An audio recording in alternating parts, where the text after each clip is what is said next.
On va passer à la correction du dossier 3 intitulé « Chercher le lien ». Donc c'est Madame H, âgée de 34 ans, qui vous consulte pour une éruption cutanée intéressant les genoux, les coudes et le cuir chevelu. Donc déjà notez la topographie des lésions. Ce sont des lésions érythématosquameuses non prurigineuses. Première question, quel est votre diagnostic dermatologique? Justifiez votre réponse. Donc c'est une question de cours. Il s'agit probablement d'un psoriasis vulgaire en plaques. Donc bien important de mettre ces trois éléments. Psoriasis vulgaire en plaques. Donc pour justifier, il y a la localisation typique sur la face d'extension des membres ou dit zone des bastions.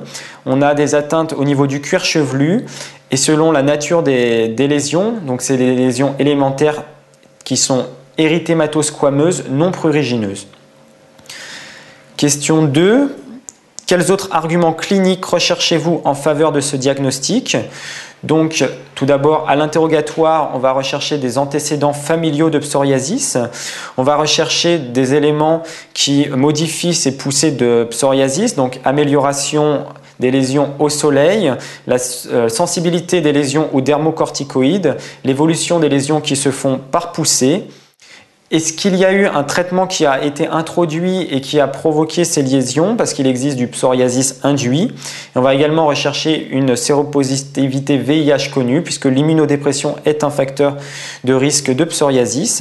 À l'examen clinique, on recherchera d'autres zones spécifiques d'atteinte du psoriasis, donc qui sont l'ombilique, l'atteinte inguéale, donc très importante en rhumatologie, donc avec un aspect des ongles en dé à coudre, une onychodystrophie, ou une leuconychie. Donc la question 3 qui est d'analyser ces radiographies. Comme pour toute question d'analyse radiographique, on commence par dire quel type de radiographie il s'agit. Donc il s'agit de radiographie de main de face avec les poignets et radiographie de pied de 3/4. Donc sur ces radiographies, vous voyez des pincements et des érosions des MCP, IPP et IPD. Notez bien qu'il y a également une atteinte des IPD. Donc les pincements, vous les voyez ici, ici, ici.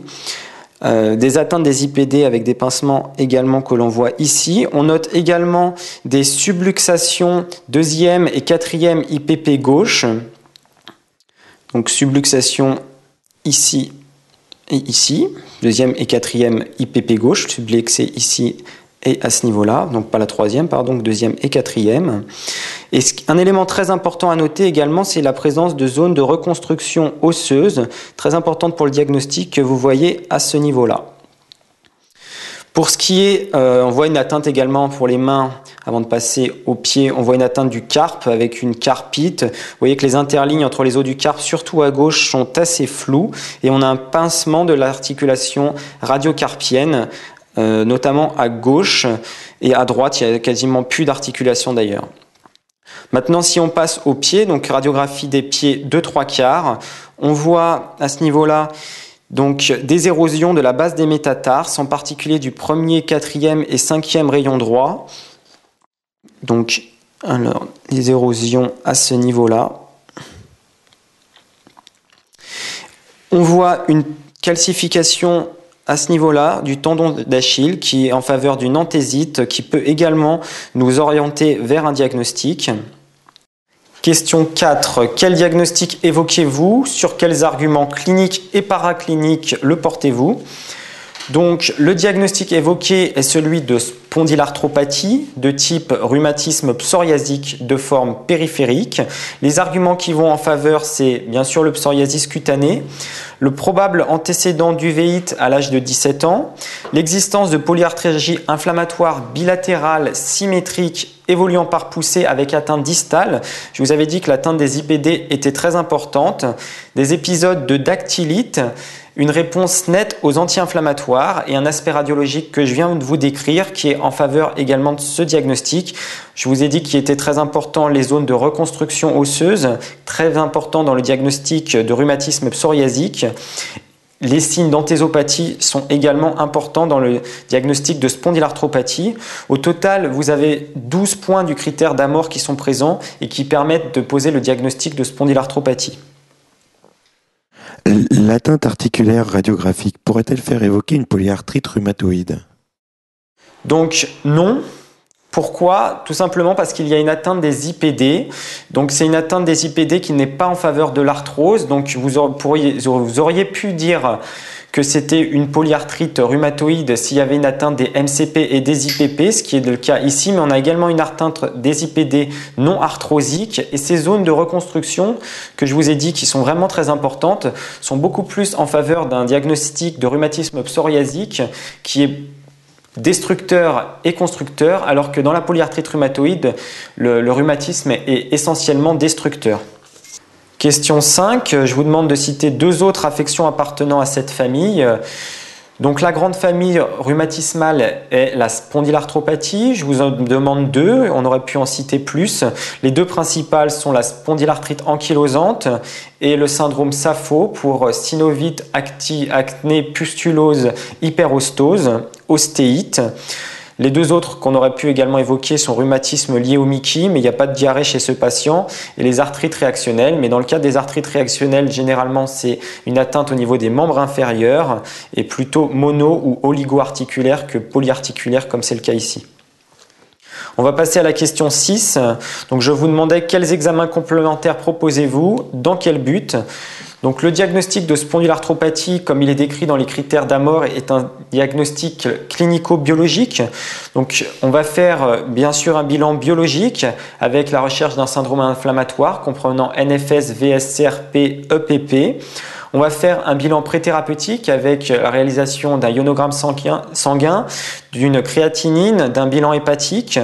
On va faire, là dans ce cadre-là, il y a un genou qui est gonflé, donc on va faire une ponction articulaire du genou gauche pour examen cytologique, bactériologique, biochimique, recherche de microcristaux, examen direct et mise en culture.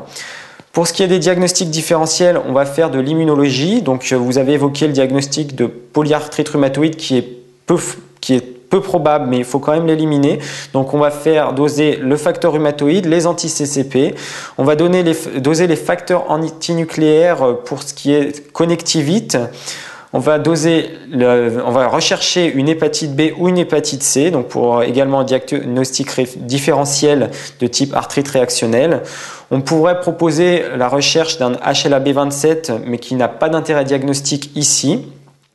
Pour les imageries, on réalisera des radiographies du rachis cervico-dorso-lombaire pelvifémoral. Donc ce sont les radiographies qui sont demandées dans le cadre d'une spondylarthropathie. Une radiographie du bassin avec notamment une recherche de sacro-ilite. Et puis par ailleurs, un petit élément du dossier là pour en plus, il faut réaliser une ostéodensitométrie parce que il fallait noter que le patient avait un antécédent de fracture périphérique, donc qu'il était sûrement ostéoporotique.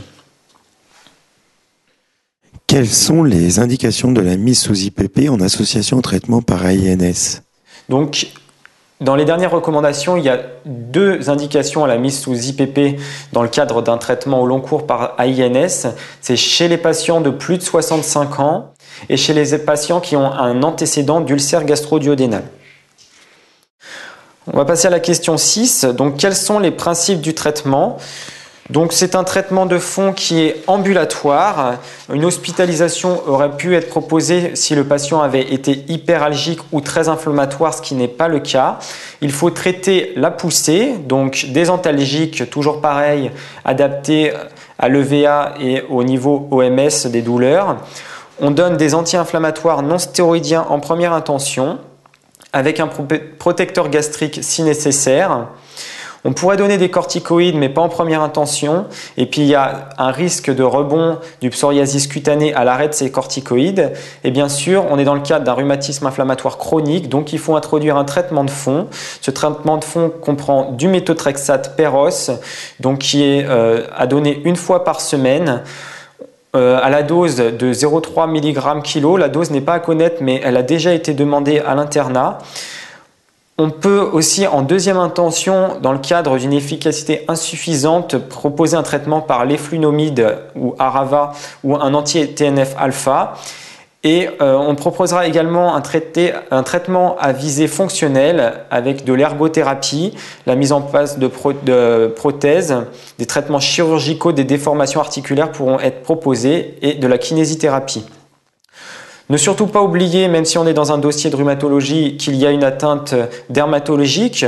Donc, il faut traiter l'atteinte cutanée avec des émollients, des dermocorticoïdes de classe 3 voire 4.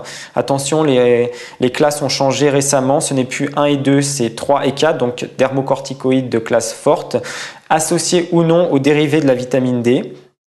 Si le psoriasis est très important, on pourra proposer un traitement systémique du psoriasis qui de toute façon sera amélioré par le traitement pour le rhumatisme psoriasique.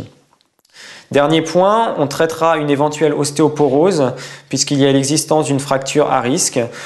On fera une demande de 100% et on éduquera le patient sur sa maladie. Question 7. La NFS que vous avez réalisée montre une hémoglobine à 9,5 g par décilitre, un VGM à 79 microcubes, des réticulocytes à 50 000 par millimètre cube. Interprétez ces résultats. Quelle est la conduite à tenir? Que doit-on craindre? Donc, c'est une anémie devant l'hémoglobine inférieure à 12 g par décilitre, qui est microcytaire, VGM inférieur à 80, arégénérative parce que les réticulocytes sont bas. Il faut évoquer une anémie inflammatoire, on est dans le cadre d'un rhumatisme inflammatoire ou une carence martiale. Donc pour trancher entre ces deux diagnostics, on fera un bilan martial comprenant fer sérique, coefficient de saturation de la transférine et ferritine. Si la carence martiale est confirmée, dans ce cas-là, il faudra pousser les investigations chez un patient qui est à risque de faire des ulcères gastro-duodénaux.